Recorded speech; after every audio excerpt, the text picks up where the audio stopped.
Selamat malam buat semuanya, spesial banget buat teman-teman semuanya di sana di podcastnya Cerita Kita. Dan malam hari ini sedikit berbeda, karena malam hari ini tepat banget di malamnya Jumat. Jadi kita pingin suasana malam ini sedikit hening, sedikit sepi. Dan terima kasih banget nih, pastinya hari ini kita kedatangan tamu yang sangat spesial. Dua orang yang sangat spesial yang mungkin banyak pengalaman di seputar misteri lah. Jadi kita bakal sharing, kita akan berbagi cerita buat semuanya.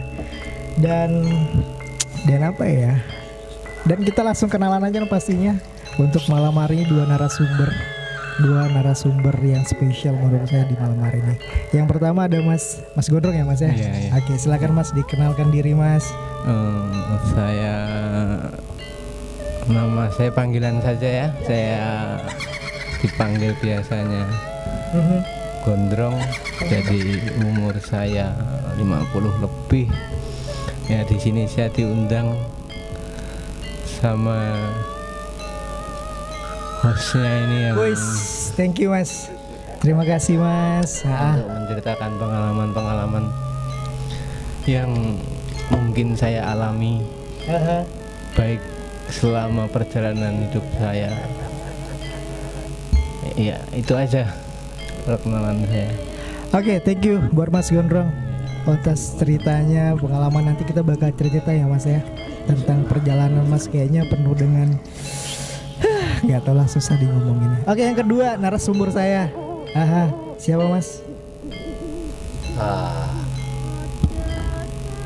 Tak beda jauh dengan Pak Gondrong. Saya tetangga dekat. Di lubang jalan lurus waktu naik motor, seperti ada yang masuk dan di situ saya pitam. Untung saya bisa mengontrol dan saya merasakan ada yang keluar. Apa?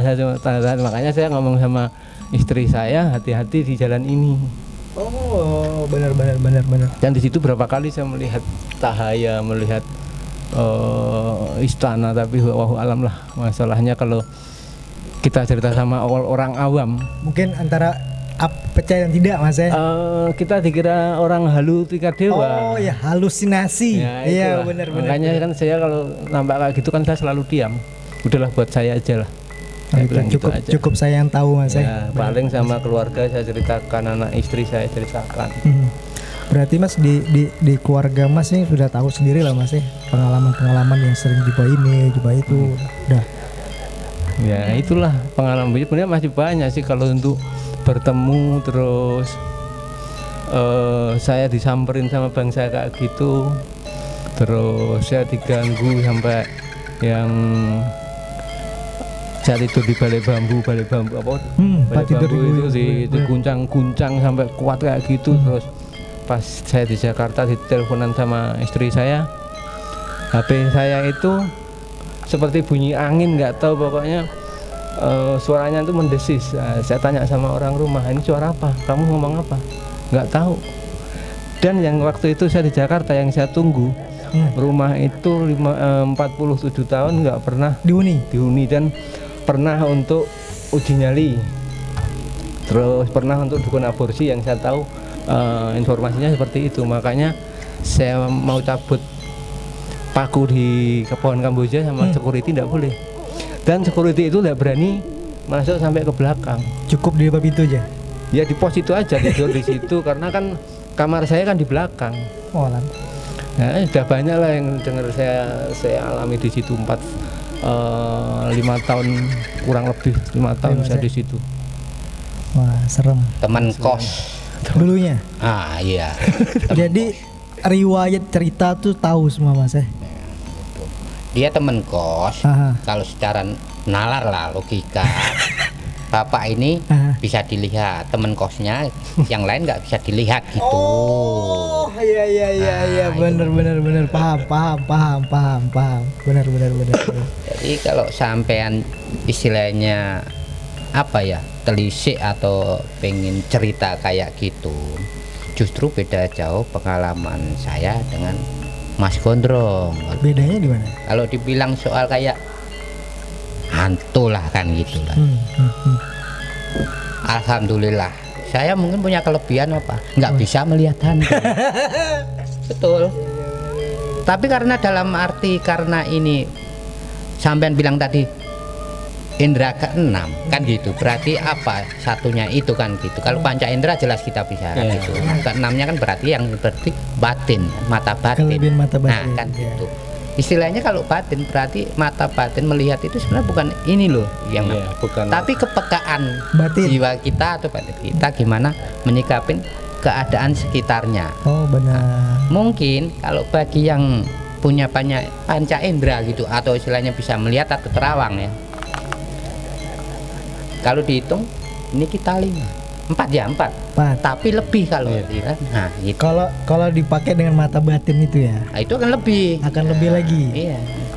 Karena dunia ini udah diciptakan masing-masing itu. Masing-masing porsi. Ya. Kalau dikumpulkan kita nggak punya tempat. Kalau dengan itu. Kalau satu kan udah penuh nih dunia. Iya mas ya. Dunia nyata nih kalau dibagi-bagi gitu mas, yang goib sini, yang nyata di sini gitu. Jadi kita sebagai manusia, makhluk yang utama lah dari makhluk lain, maksudnya kan gitu. Ya nggak usah jumowo lah. Pengen ini, pengen itu. Ini udah anunya sendiri-sendiri ranahnya. Sudah porsi masing-masing ya. Jadi kadang takutnya ini nyoba gini, dilalah kesurupan nggak bisa apa. Bikin malu sendiri toh akhirnya.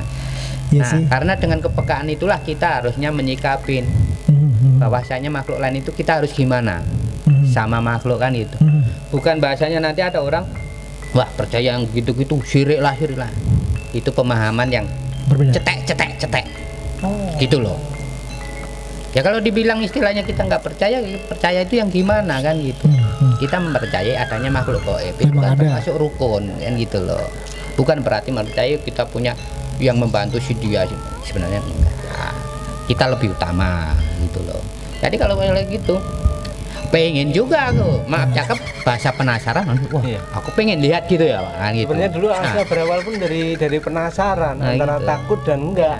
Tapi waktu itu yang saya lihat baru sebatas itu pun saya nggak mendekat. Waktu dia ngikut ke kawan, di situ saya ngomong sama kawan, kamu ngapain bawa kayak gitu? Bawa apa mas? Sebenarnya kawannya nggak tahu mas ya?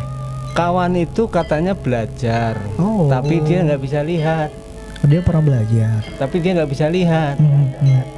Disitulah terus pengalaman pertama saya. Terus waktu saya mau kan dulu pernah lah saya juga belajar ya. Pas saya mau nikah kan saya buangi semua. Di situ jelas saya ditemuin orang berjubah putih bawa tasbih. Dan antara percaya dan nggak percaya ada kawan saya yang dari Gunung Kidul datang, saya tanyakan karena saya sudah saya buangi karena mau nikah, saya nggak mau ada gangguan di rumah tangga saya. Di situ orang pinter itu ya dibilang dia guru ngaji, tapi dia bisa ngelihat, bisa ngobati, bisa ngelihat. Di situ dia bilang iya ada.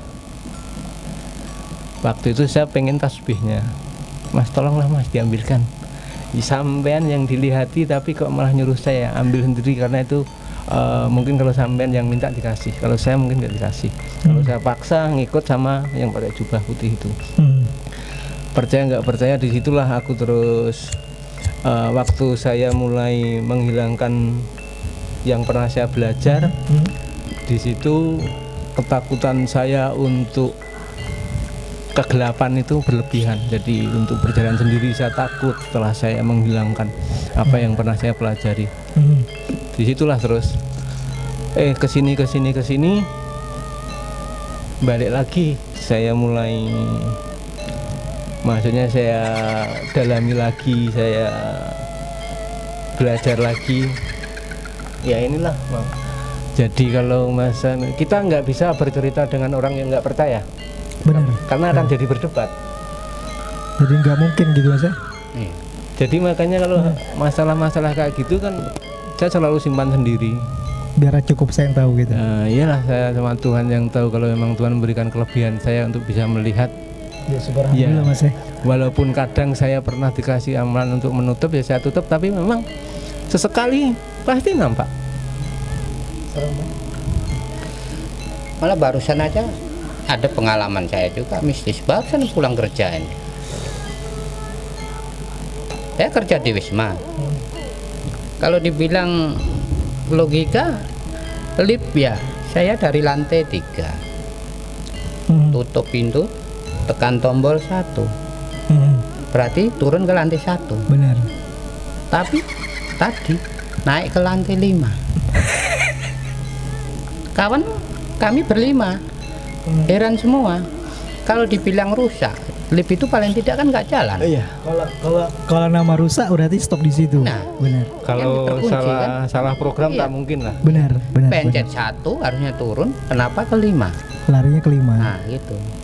Cuma bahasa kalau disikapin dengan mata batin, setiap orang akan beda-beda juga. Benar. Cuma kalau dirasa itu akan sama. Benar. Gitu. Ada kawan saya tadi kerja lah di lantai 3. Berempat lah, canda-canda, cowok semua. Tapi kenapa ada nimbrung suara cewek? Saya masuk, kok rame kan gitu. Ya kalau dibilang saya nggak mau ngomong langsung, cuma kan kontak itu sesuatu misteri ya, nggak nampak.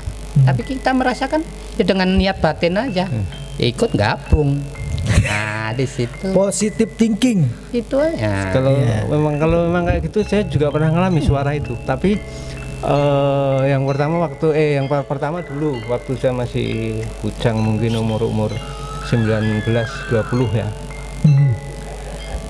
Saya kan dulu tidur selalu lampu saya matikan kalau mau tidur. Dan di situ saya nggak bisa tidur. Saya paksa untuk tidur, malah ada dengar suara. Suara kayaknya kakek. Dia cuman mungkin kalau bahasa Jawanya apa Mas? Sanepo. Sanepo. Perlambang lah, nggak Jadi secara langsung gitu. kalau bahasa Indonesianya, jalan hidupmu 7 langkah ke timur. Ngalor ngetannya ngalor gitu Mas. Utara ke timur sedikit. Itu saya, gitu ya? Saya iya 7 langkah. Saya kaget, saya hidupkan lampu, suara siapa? Di situ saya nggak berani matikan lampu lagi. Terus suara yang kedua di dom 37. Siang-siang yang saya ceritakan, siang-siang istirahat di situ kan, dom kosong itu. Kawan udah tidur semua, saya paksa pejam, ada suara manggil. Saya keluar, saya cari-cari nggak ada orang, semua pada tidur. Disitulah saya nggak tidur lagi. Kalau pas yang ketiga di sini, di rumah sini. Waktu itu saya pas sakit gigi, benar-benar sakit gigi yang jam 2:30 saya kebangun. Saya keluar rumah sambil di depan rumah sambil menahan sakit, sambil duduk. Di situ ada suara, suruh turun, suruh nyari akar alang-alang. Di situ karena saya kaget, suara siapa? Saya masuk. Benar. Intinya yang di sana, kembali ke sana juga badan kita. Pokoknya kesampingkan ego dunia itulah. Kalau kita sudah terpana dengan apa yang ada di dunia, yang kita nggak bisa memahami, nggak bisa menelaah apa yang ada di misalkan amalan-amalan itu, ya kita nggak bisa membawanya pun percuma. Benar. Kita akan tersesat. Salah jalan Mas. Iya, karena nggak ada apa yang menuntun. Keren sih saya bilang. Oke, sahabat kita semuanya, malam hari ini sudah hampir 1 jam kita nemani kalian semuanya tanpa terasa. Kayak obrol malam ini sebenarnya seru. Nanti kita bakal buat ke sesi yang kedua pastinya. Kita akan ngundang lagi cerita-cerita misteri dari 2 rekan sih, saudara, temen di sini kan.